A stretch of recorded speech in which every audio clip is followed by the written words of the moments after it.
phai biểu cái thịt thằng gọ thịt cụ kim đi làm cài họ hin cái đó làm cài họ cái số làm cài số lại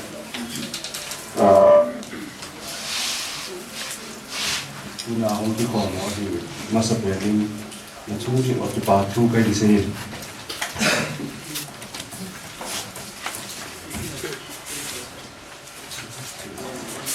thế bây giờ palung kami na say pe so ilong lut thei da yeng mo ilong lut da na chu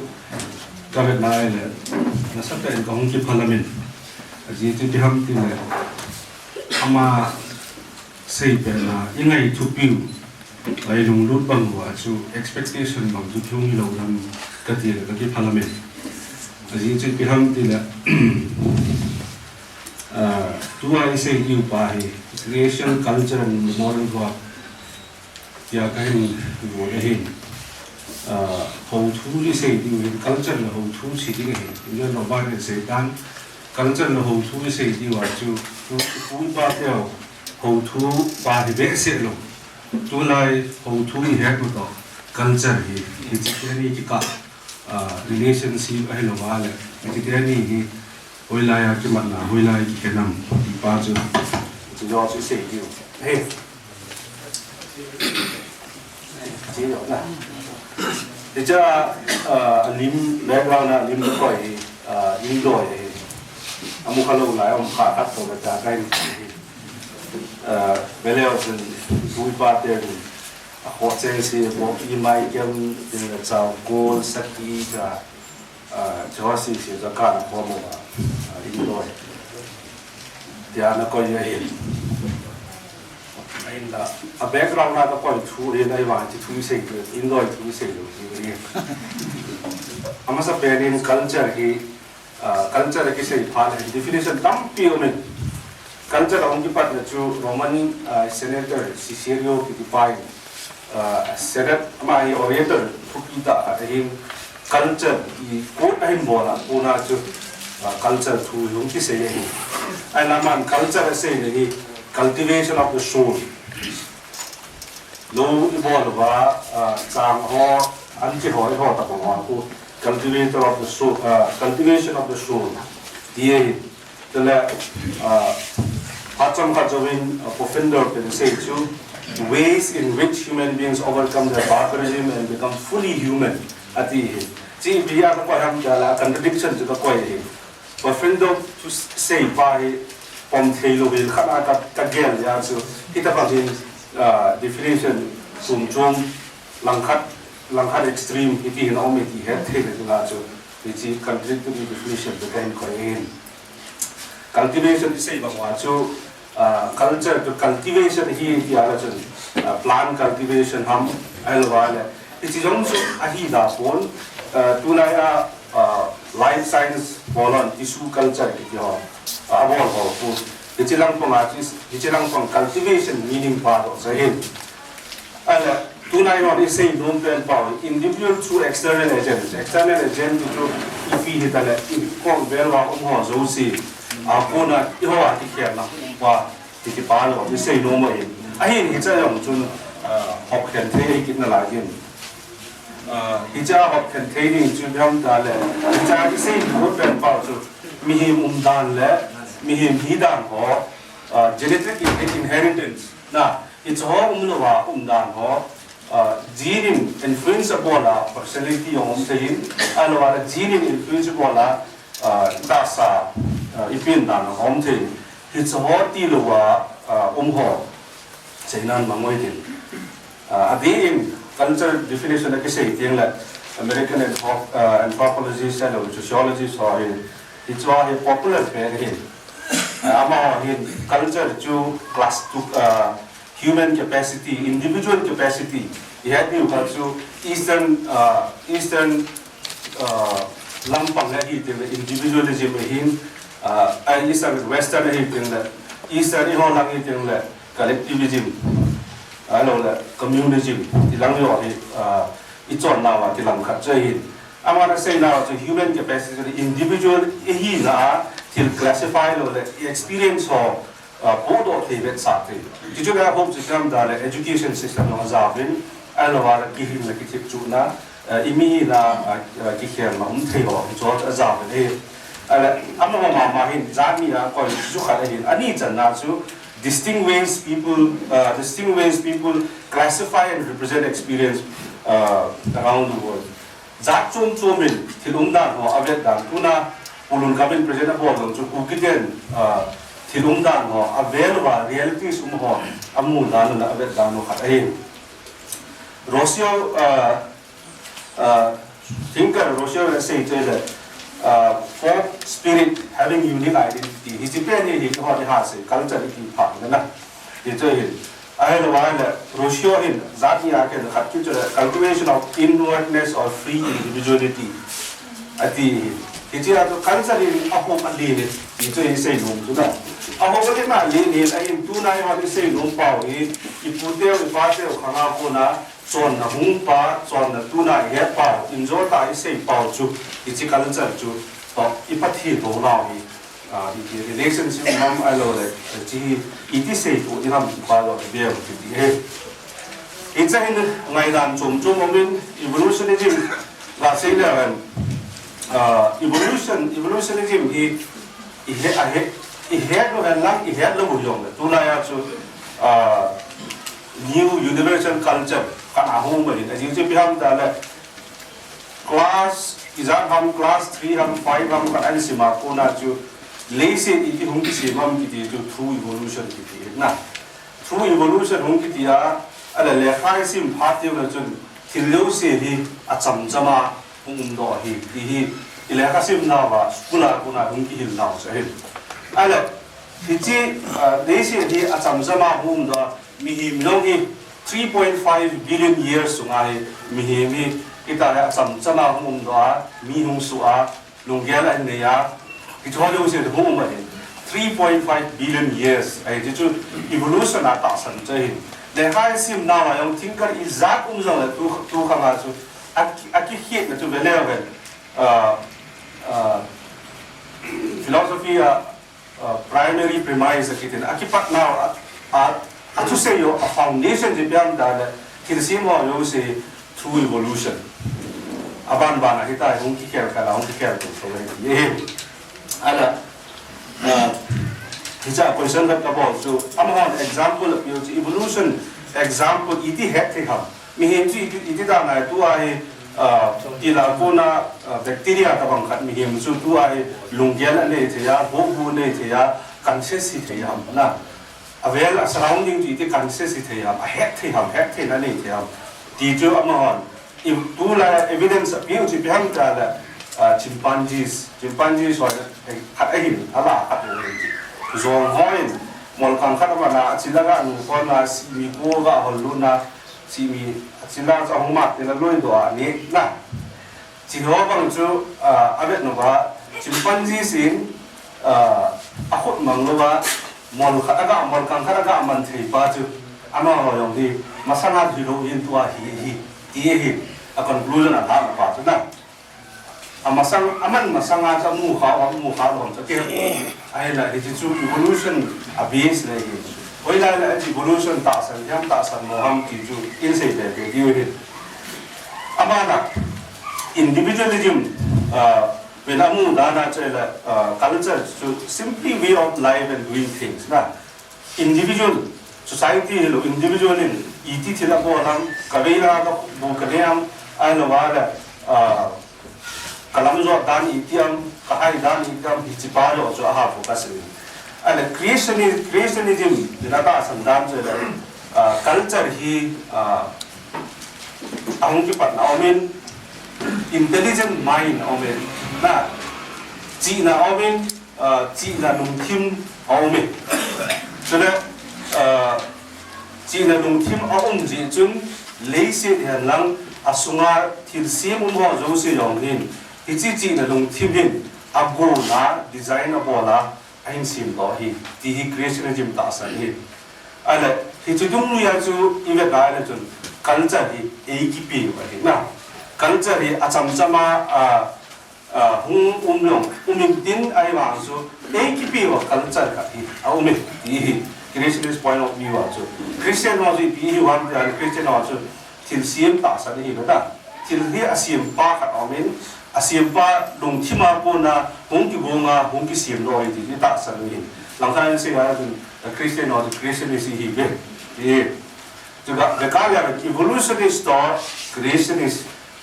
evolutionism to creationism ti ka so aki hi tam chu ti pa cho hi Christian le non Christian ti po te theism le atheism na pathian ong le ti ta san no do pathian ong poi ti ta san oi ta san ka ti e mo chu pathian lo na ta san ve ti nom lo ba hin ai ra chu i ta san no ala chen pathian chu ong lo chu i ti approve lo pathian ong poi ti ding chu proof thei lo ai ki proof thei lo chu ta san pong ai ta bang ba ma chu atheism zo chu ta san ai lo ni ai la pathian umam and say about the existence of the moral being. A see apart, second, second thing, but him, na, but him, atam jo hai la ki dong la, tu yo hin dong chim la ngai to la, but him dong chim wa na, how ma le, but him jo how do we know that God exists? But him di head no. Na the Department of Freshers with Kamangu Mr. and Mrs. Freshers second hand now to question the daughter. Do you believe in God? Yes, sir. Prove it. That is, I believe. Taasan ji se se aju patin, kataasan ji aju patin, ume heti ju kisay thay lo, ita. Ala di mo sa ko. Nung hang yo, nang question na, nang ball tao. Kataasan ji se se aju ken kata san ya ju pathian om thei dinga la tan a hi lo kata san jo si yo de na ke lo ha hoi la ko da alu sagi ka tum ben ta kata san no de se ya ju kata san ya ju pathian thei lo na anga pathian o be di the proof board pathian o be di proof board thei de de pyam da la apai pen ta video se het thei pen ta ta ni na ne asim lo le het thei pen ta athil si mo ko na ke thei na number 1 na chu mi he mi ho se sia ko na het thei ki le se the universe the planet chong chong ho athil si mo ko na ta thei lo me di ki che ta mo na a ye chu 3.5 billion years na chu evolution Darwinism ta san na dung ju ya evolution ji ta san ba 3.5 billion years nga ju bacteria mai ya ko na ju lung ya the chi ne the mi him ju aso the dinga la su ni khat sunga hi 35 at least 35 changes 35 or 34 changes de aki khem na aki sim de ham ka de 아니 저 아꿈 좀 이태일로 와요. 왜냐면 안 풋, 근데 아간 로 와라 좀 3.5 billion 이렇게 calculate 나오는데 알아. 이 수만에 자 이비를 꼴려가 우리 농도는 다 하죠. 텔레코뮤니케이션 클래스 인 빌콜 롱 hil지 나이지 voice box 빌콜 이 클래스 기 받는 기 hil지. 컴포넌트 땀난 주. 이자 갖고 나 이다 어홍김 대장이지 어기자 대장. 틀려 자자 땀 비우가. 이 저시시 좀 임수만 영자자 아차마나 동료 자자 웅호히 이라 포마는 준 3.5 billion years 아주 미미 두나 미미 소딩아 준 니hat송아히 somthumli jienjule na somthumli jienjong ma de 준 kapina kadim to khongkhan de tu kha da na ai le ke he khosung se sa mi ni welang ba amit thum lo ala abilpol kong kisim be lo 이번 evolution 좀 문제야 없는데 꿈자가 중요하나 34 genes 좀 말해 좀 꿈가 중요하 좀 evolution 민나 문제인데 아예는 진짜 엄보나 지지 아주 evolution 좀 엄로 아힐로 같이 봤으니 아예 진짜 이 아주 레이시 또 3.5 billion years 에 이티 와야 됐어 아시마 같은 말인 미미한 랑 간사한 랑 이비히어 아시임반 아시임파 나 이자 헤딩 갑주 이지 proof की बोल हो कि science के दुलाया research empirical research की बोला लेमा ทำให้เราตอนนี้ที่เล่มาที่เกี่ยวกับว่ากำที่ experience บอกว่าน่ะก็ปาร์ติเคิลที่ว่าที่อีกช่วงเขาบอกว่าเล่มา experiment บอกจุก observable science กิติที่จะเป็นการ lab condition control environment ที่เขาที่ study ที่บอกละ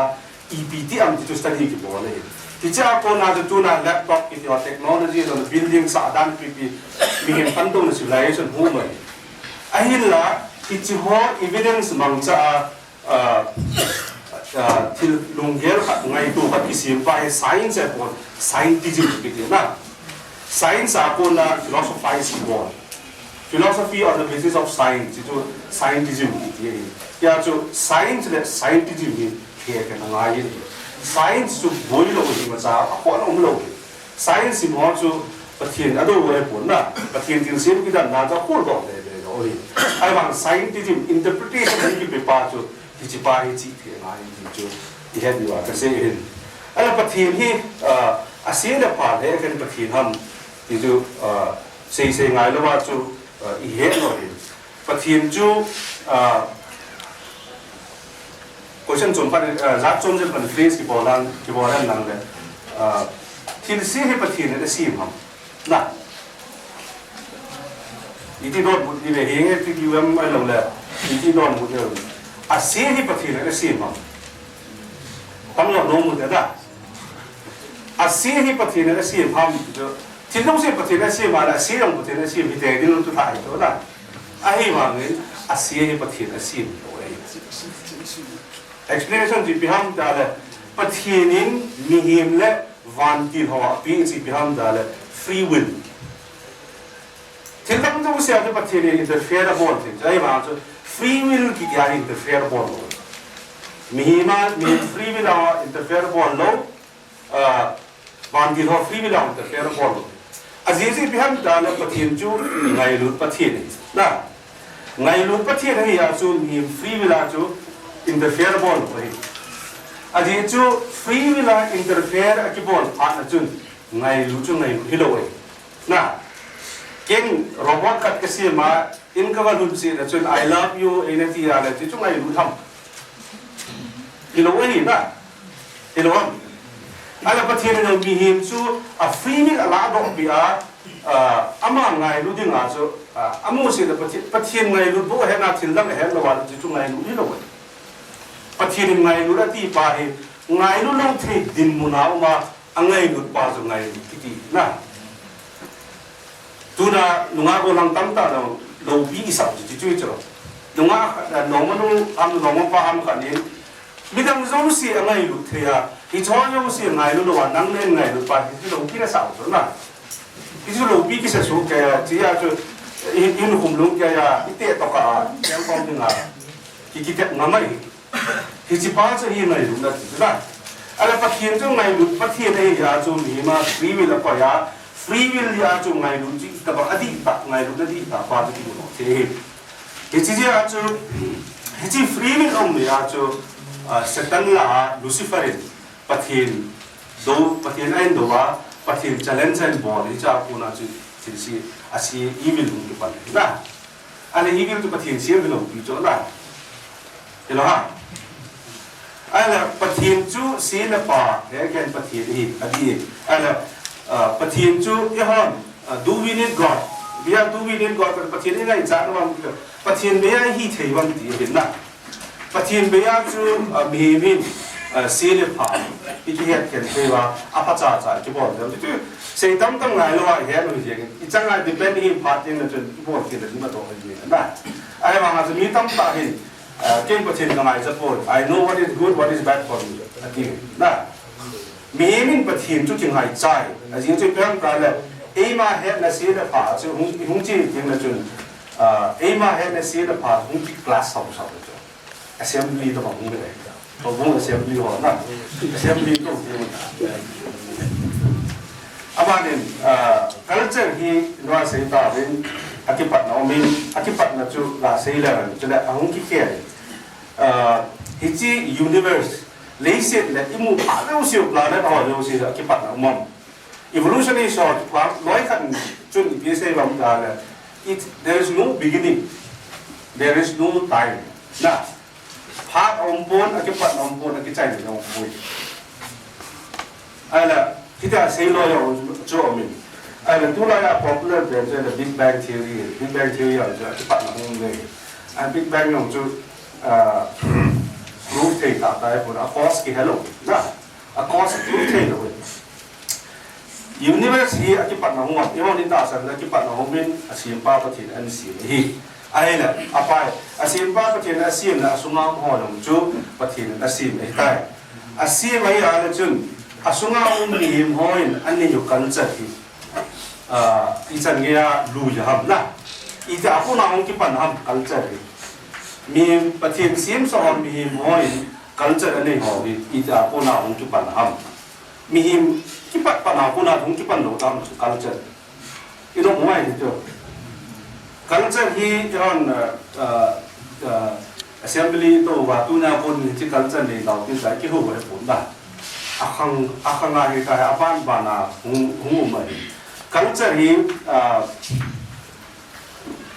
mi him ki pat ane mi him chu yo ta san dung yu che evolutionism dung yu ya creationism dung yu che ya mi him ni ki panin mi him pa thi na sim hin abul hum ki pan hi ai ya na chun culture ho ya ki pan bi den hu na ki pan mi him culture chu mi him ma hi ya chun pathian mi him asima chu culture pi den hu na sura culture pi chu ga het thei ka genesis a record ki bo be am da le adang jong se ne thei do nai wa lai lu nga pa wang ne thei don lo ni ti do la ala thei ga ho ai lo ba le a ve na mo jong se ani thei do na ki hin su thei ti nga pathian culture na pi ai la culture pi na chu pathian culture pi hon na chu akal wala hung chak ma ne pi ya ta le evil lo mi a chu agilo pa mi a agilo pa hung lu pa na chu ama ni thap na han na ki cha chu mi him lung thim nieng yong chu ja se yu mi him lung thim nieng yong chu hung ki khen ta chu hung ki khen pa na ji bi tiam da le culture chu pathian ne pi culture ki ka lo ti chu na di ai pathian ne pi culture pa indian ho na pi culture ki ta lo i pi hung ti am ne ta na chu ai wa ngin pathian ne pi culture pa amang di pu na amang di pu pi yam ta na asi kêu se he povin apha ni he na lai na asi kêu se ki hello apha ki he na lai apha ni he the na lai wa na chun pathian ni apha he na culture in pi pa som na lai ni he ala culture hi thilum dan ho evel wa thilum dan ho akona mi min react ki bo le jo ate ka pa nga chun niam digama mo chun asak dung luya cha abun dan lo na chuma kêu bằng là tiếng Hàn lão mò chun iki bon dan igat chuma ala ichi group khat chun iti hin ki bon la phan ti ja bo la akila to wa ti pi to pa chun ti to hung chi son hi tu culture ki ti tu na bul pa te bin ki chen dan mo alo la ti ni mania lum dan ki sei ho zo si chu pa hung chi dun zui la ha ma hon an si to ba ichi hiti hin ki bo la na phan ti ya su bi hi he na la ki bo la na yang wala di apun ai la culture chu a chum chum hum na chu environment realities chum chum ma ichen ni wa chu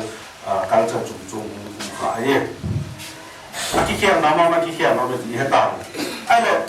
christianity ta ben tu la ya tu yin ka tu byang ka la christianity ta ben christian no se chun one world one religion one culture na isi yang ki lomta to phathe ne ki lomta hai one world one religion one culture nei ding ki ti chu bible ang ki sun mo aje je ki ham ta la patmos twinko la jordan wan ngapum da anu wa chu revelation dung se ki chang ko chang song ni ta chu ama pau chi nam ti chon dan pa thi na ba choi me ti chu dan do na to pa chu da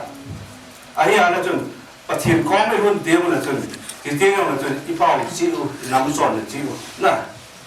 ala chi chu adi di na na chun sai pi ku si dai bo ni na chu ho na e pa lai ba choi di a je chu kan char hi ki bon nan se bon ai lo ba na til bon dan se bon pau jong ai na wang se 사실 해 아방시 나오다 사실 비견다 뭐 크리스티안이나 갈자고 kapong po iti yun so kaya kaya unawa kasi amo mo kung siya lahi kaljar na pong lugdi wala kasi pa na tholo diu jeng siya nung naman lugdi katira non Christian to say that they say na watsa kadin amahi na kalara alo la ama oa aham chu pathin lugdi na va ham khat chu hong ha ma la bo cha ha min ha na pathin lugdi lo Jadi itu lah boleh nak, na. Ada one culture ini dengan itu culture itu juga. Jews dia culture itu juga, na. Ada mana American culture itu juga. Ini happen one culture itu Western culture itu. Jews culture itu loh. Jews culture itu juga ada tu Judaism, tu ada cak ini Jew ahi bangsa. Krista ho du ji dai he chu da messianic judaism so da ahin jiu so jim yong chu enjoy se yo pathin culture da pi pa da dilute ahin setana ko den dilute ong hin culture chu pure da poi pathin pi pa sa hit da poi ni chu evidence ha chu ham da le pathin abraham chu ko ma na kila chu bana mosi khama chu thu som na pi chu na 10 commandments 10 commandments of culture ka Abraham ko maane kila ahil na alo la apu ina yung culture ka in 10 commandments of culture na tama nga chu culture change culture ya ban bana ang kela he ay la it hoju se he a purpose azima the culture is say even azima ay la wala a meaning umaham iti ha ka dinga chu Ibizia, why are we created? Ibizia pathin asim ho na. Kibanga Johnson na hali thau krosa ahung ha to ding thau pathin ama ta apoi pibun se ding ibidina asim ho na. Mehim chu pathin na sim hin ala sim ma chun aji uma sim na. Ana ji chu ibi ha. Ibizia asim hom pathin Oleh boleh kan lo mana tu kita Thai le, ni man Thai lo. Lo tu ada. Aji kat intelligent being. Cilau saya siapa nasi mana tu aji kat ni sim. Iji hai pada tu, iji yang jeng pathin hi relational being. Na relationship mah jeng kita mak na jeng ni pathin. Na itu job mak jeng pathin itu. Ihe, aji tu biar tu apa asal kau thi, amo tu pumkat itu inseparable hina cai bang. There is a relationship between God the Father, God the Son, God the Holy Spirit. Na, itu relationship, but here relational being ni kita biar tu relationship day, alo lah macam pati ni. Hiji aja mihima si mihin, na mihima si mah ipiya si mah tidak. Ama to relationship ni dengan asyik, ama to kijok mat dengan asyik. Aje tu kijok mat na pati ni. Dia tu ama to kijok mat ni dengan pati asyik ni. Apa purpose pati ni asyik no na tu. Ipija asyik mam tu pati ni kijok jingji na kom dengan asyik. Na, ala hin khoyang tu cuci itu. Tunai biar hin khoy iki pewa kum som thum som di som nga. Som group, som segi, som de. Ibia hin koi ki pe waham. Hin ko so lang kanai ke rana chun jingka na thawa akino na munea apo hin ki to a na long ki la ki na munea I mu hin hin ko chu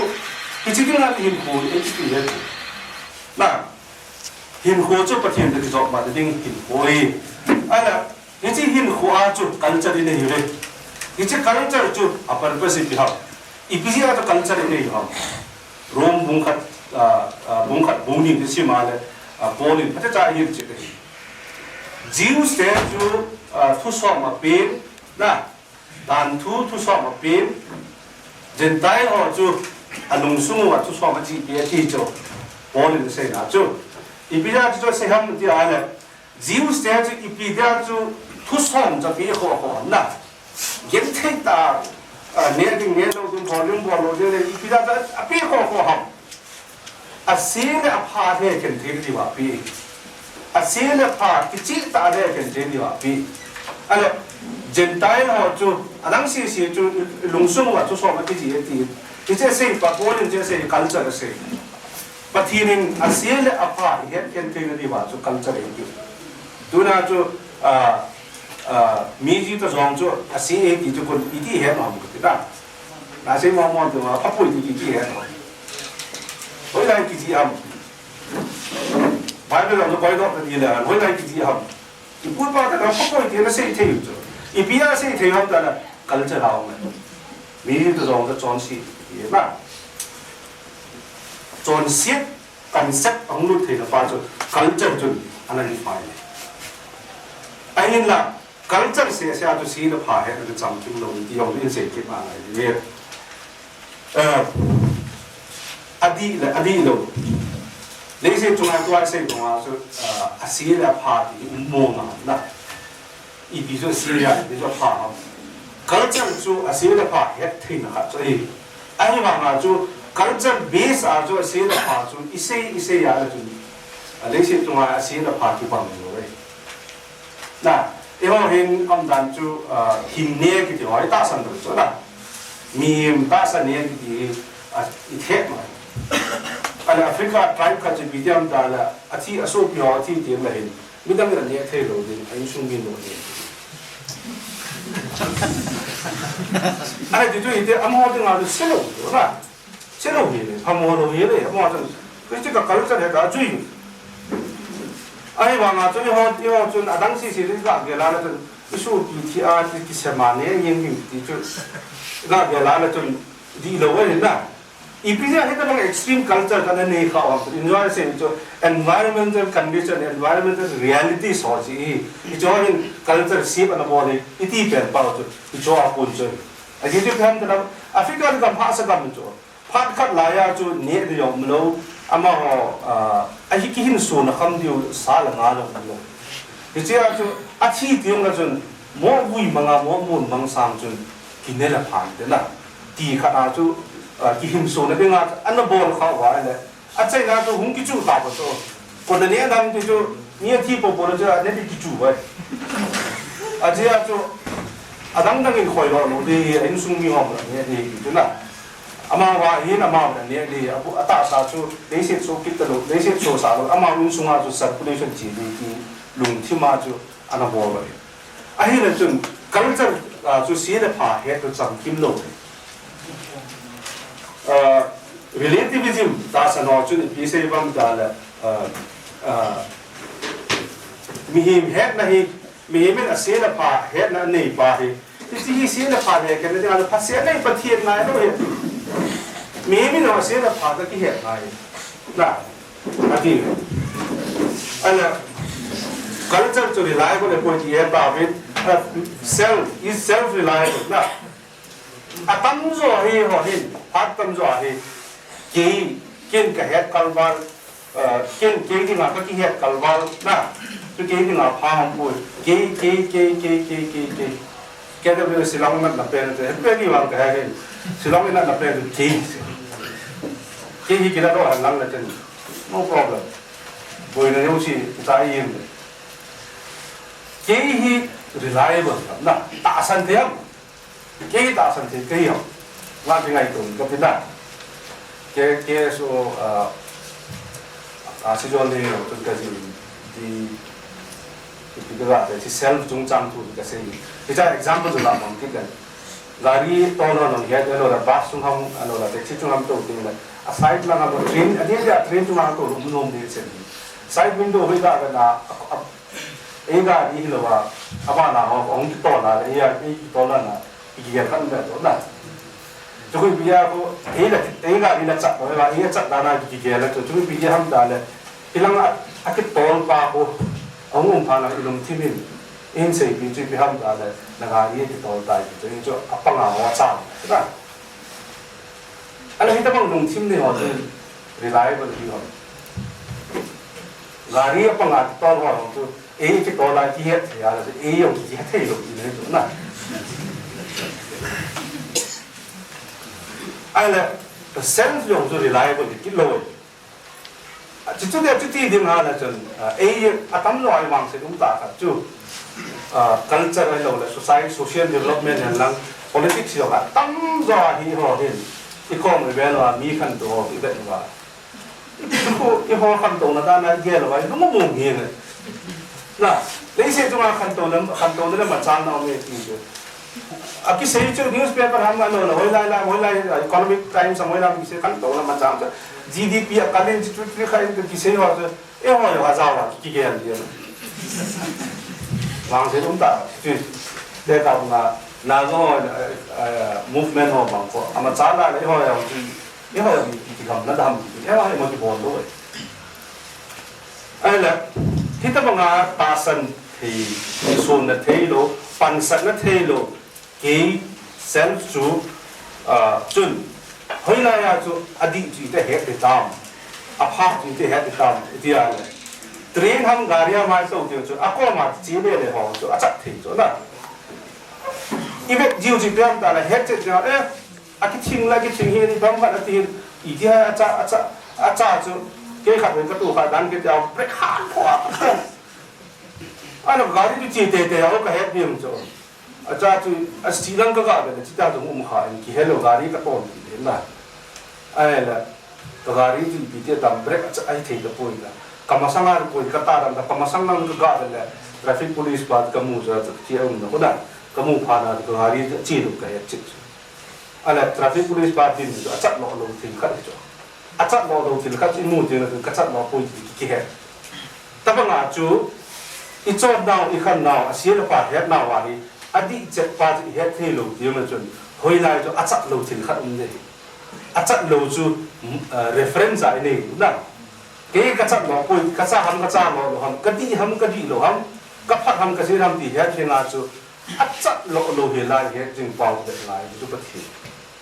pathi tu asia bon ngai lo in ya tu ithil bon tu asia ma pha ham ti he de nga tu pathi tu be jing ngai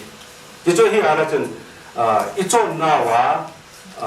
ki to mo jap ki cho I pai la ho zu khe la cha ham ka I man ho na ki cho ta ma jeans culture change po ni pa se lo wai thì tu tập